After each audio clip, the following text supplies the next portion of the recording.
Every physician learns the same lesson early. The thing the patient fears is rarely the thing killing them. For a generation of people managing blood sugar, that fear has been carbohydrates. Entire food groups evacuated from the plate. Meals eaten with the arithmetic of consequence, the small private shame of a dinner roll. And the numbers climb anyway. Here is what the office visit rarely had time to explain. The crisis upstream of your blood sugar is not what you are eating. It is what your cells have stopped hearing. Insulin, the hormone that ferries glucose from your blood into the cell where it belongs, has been knocking for years on a door that no longer opens. Your pancreas responds by knocking louder. The blood sugar climbs regardless. The standard answer adds more insulin to a system already flooded with it. What almost no one tells you is that 10 specific foods can walk directly to that door and teach the cell to open it again, without removing a single food group, without a prescription, without the slow arithmetic of deprivation. The mirror has been keeping score. Your cells have been waiting. In 2017, a research team at Lund University in Sweden published findings in Science Translational Medicine that reframed what insulin resistance actually is at its root. They gave concentrated sulforaphane, a compound extracted from broccoli sprouts, to adults with type 2 diabetes, whose blood sugar had resisted every conventional intervention. Fasting glucose fell measurably. The effect was strongest in exactly the patients whose numbers had been hardest to move. What the study documented was not a drug effect. It was a nutritional signal reaching the NRF2 pathway that chronic inflammation had buried under years of metabolic noise. The clinic had already tried the prescriptions. The sprout reached somewhere the prescription had not. The lab called their numbers difficult. The tissue was simply waiting. Place your hand flat against your abdomen for a moment. Beneath the skin, beneath the fat, the entire digestive tract is negotiating right now, not passively receiving what you ate, but actively deciding how fast. The first mechanism is architectural. Soluble fiber, the kind found in fenugreek seeds, in chia, in lentils, dissolves in the water of your stomach and forms a gel thick as cooling honey. And that gel wraps around the carbohydrates moving through your digestive tract and slows their passage to a crawl. The glucose does not flood, it trickles.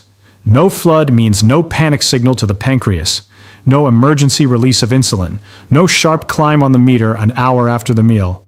Fenugreek carries this in a fiber called galactomannan, and also carries an amino acid, trigonelline, that nudges the pancreas toward more efficient insulin release, while simultaneously helping muscle tissue pull glucose from the blood. Chia forms the same protective gel from a different starting point, and lentils, built from resistant starch wrapped in soluble fiber and protein, release their glucose across hours rather than minutes. A laboratory model fed resistant starch shows a glucose curve that barely rises. A modern adult, replacing white rice with lentils 3 times a week, moves toward the same flattened curve through the same intestinal pathway. The architecture of the meal changes. The spike never comes. Press a fingertip against the inside of your forearm. The inflammation sitting beneath that skin right now, invisible, producing no fever, no single moment of onset, is the environment your insulin receptor is trying to work inside. The second mechanism is inflammatory. Chronic low-grade inflammation physically interferes with the insulin signaling cascade at the surface of the cell. The receptor, which under healthy conditions opens like a lock receiving its key, becomes, under sustained inflammatory pressure, a lock coated slowly in rust. Salmon and mackerel carry 2 omega-3 fatty acids, EPA and DHA, that are among the most potent natural anti-inflammatory compounds identified in nutritional research. They lower the circulating inflammatory signals, the cell membrane grows more fluid, and the receptor beneath it begins to function the way it was designed to function. Walnuts contribute from a different angle. Their polyunsaturated fat and plant-based omega-3 improve the endothelium, the single-cell lining inside your blood vessels. one of the first structures high blood sugar quietly damages over years. Chia reinforces this from the same direction. Cool the inflammation, and the cells stop being deaf. The signal begins to land. The rust, at last, starts lifting. Notice, if you will, the inside of your wrist, where the pulse lives. That pulse is reaching, right now, a receptor that has stopped answering. The third mechanism is direct receptor restoration. Certain compounds in food do not merely improve the conditions around the insulin receptor. They act on it directly, mimicking or amplifying insulin's own signal at the binding surface. The polyphenols in Ceylon cinnamon, not the cassia variety most grocery shelves carry, which delivers a compound called coumarin that stresses the liver under daily use, but the true cinnamon, milder and safer, behave almost structurally like insulin itself at the receptor surface, helping it grip glucose more firmly and slowing gastric emptying in the same motion. The receptor that had stopped answering is being reminded of the language.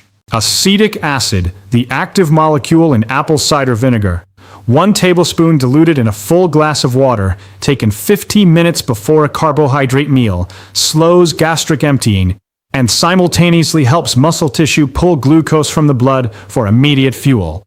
Research led by Carol Johnston at Arizona State University found this reduced the post-meal glucose spike by roughly 20 to 30% in adults with insulin resistance. A drug-sized effect from a compound costing a few dollars. The receptor was never broken. The mirror has been keeping score. There is an organ you have never seen, never touched, and cannot feel, sitting behind your stomach in the warm dark of the abdomen, filtering 1.5 liters of blood every minute, managing glucose, managing fat, managing the chemistry of every meal you have ever eaten. The liver. While you sleep, it manufactures glucose from stored glycogen and releases it into your blood to carry you through the fast of night. In a body where insulin resistance has taken hold, it manufactures far too much, which is why so many people wake to a fasting number higher than the one they went to bed with. Broccoli sprouts, through sulforaphane's action on the NRF2 pathway, quiet that overnight glucose factory more directly than any other food on this list. A small handful, raw or barely wilted, most mornings. High heat destroys the compound. Why this matters more after the age of 55 cannot be separated from what is happening to the tissue itself. Skeletal muscle mass, the body's primary site of glucose disposal, declines at roughly 1% per year beginning in the 4th decade, and by 60, the average adult has lost enough to meaningfully reduce their glucose clearance capacity. Pancreatic beta cell function declines in parallel. The mainstream guidance often recommends reducing dietary fat below 30% of calories without specifying the type, and replacing monounsaturated fat from avocado and walnuts with refined carbohydrate in the name of heart health is an exchange that compounds insulin resistance rather than reversing it. Reducing sodium below 1,500 milligrams daily without potassium replacement stresses the adrenal axis in ways that raise fasting cortisol, and cortisol raises blood sugar by morning. The tragic irony is that the most conscientious patients, the ones who followed every standard recommendation most carefully across the most years, sometimes arrive at 60 with the most entrenched resistance. The advice meant to protect them accelerated the damage. The guidance that looked responsible compounded the cost. Off the coast of Sardinia, in villages where the midday meal has not changed meaningfully in 3 generations, and the air carries the smell of myrtle and salt, epidemiologists Gianni Pez and Michel Poulain documented what they would later call the Blue Zone, the world's highest concentration of centenarians, people maintaining metabolic markers into their 9th and 10th decades that would be considered aspirational in a 40-year-old under modern dietary conditions. Their diets were built on legumes, olive oil, whole grain bread, and fatty fish, foods with glycemic profiles so different from the modern Western pattern that the comparison almost defies the same nutritional vocabulary. Not as supplements, not as interventions, as the ordinary architecture of every meal, eaten the way a language is spoken, without translation. The lentil at lunch, the walnut in the afternoon, the sardine at dinner. Ancient eating producing modern numbers that modern medicine cannot explain away. Here is what the 10 foods look like, assembled into a day. Begin the morning with 2 or 3 whole eggs, almost no carbohydrate, substantial protein and fat, and a documented second meal effect that steadies blood sugar not only at breakfast, but measurably into the afternoon. Add half an avocado, monounsaturated fat that slows the entire meal and improves insulin sensitivity at the membrane level, keeping hunger quiet until the next meal without the crash.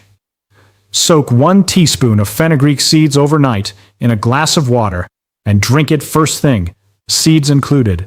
Galactomannan needs time to hydrate fully, and trigonoline works most effectively before the first carbohydrate of the day arrives. Stir a 1/4 to 1/2 teaspoon of Ceylon cinnamon into morning coffee. Before the largest carbohydrate meal of the day, 1 tablespoon of apple cider vinegar in a full glass of water, 15 minutes ahead, always diluted, never straight, and always disclosed to any physician managing a blood sugar prescription, because the combination can move glucose faster than the medication alone anticipates. At lunch or dinner, that handful of raw broccoli sprouts.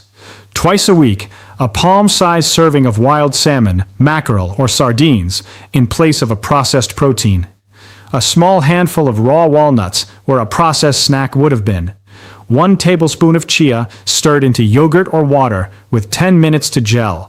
And lentils replacing white rice or white potato at least twice across the week. A woman, 63 years old, fasting sugar near 180. Facing a second medication, carrying the fear of what she had watched happen to her mother. Added these foods without removing the carbohydrates she loved.